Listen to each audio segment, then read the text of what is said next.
ভারত মহাসাগরে একটি তেলবাহী জাহাজ জব্দ করেছে মার্কিন সেনাবাহিনী। মঙ্গলবার এই পদক্ষেপ নেওয়া হয় কারণ জাহাজটি মার্কিন নিষেধাজ্ঞার আওতায় ছিল। পেন্টাগন জানিয়েছে, জাহাজটির নজরদারি আওতায় আনা হয়েছিল ক্যারিবিয়ান সাগরের জলসীমায় অবস্থানকালে এবং পরে ভারত মহাসাগর থেকে সেটিকে জব্দ করা হয়। জাহাজটির কাঠামো পরীক্ষা করে বার্থা নামে একটি তেলবাহী জাহাজ হিসেবে শনাক্ত করা হয়েছে।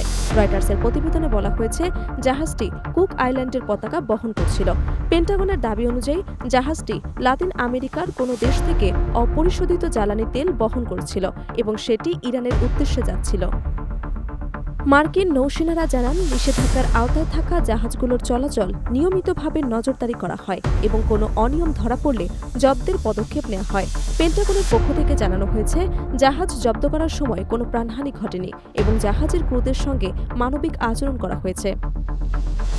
এই ধরনের পদক্ষেপ মার্কিন নীতি অনুযায়ী ইরানের সাথে অবৈধ তেল ব্যবসার প্রতিরোধে নেওয়া হয়। বিশ্লেষকরা বলছেন, ভারত মহাসাগরে এই জাহাজ জব্দের ঘটনা আন্তর্জাতিক সামুদ্রিক নিরাপত্তা ও নিষেধাজ্ঞা কার্যকর করার ক্ষেত্রে গুরুত্বপূর্ণ সংকেত হিসেবে দেখা হচ্ছে।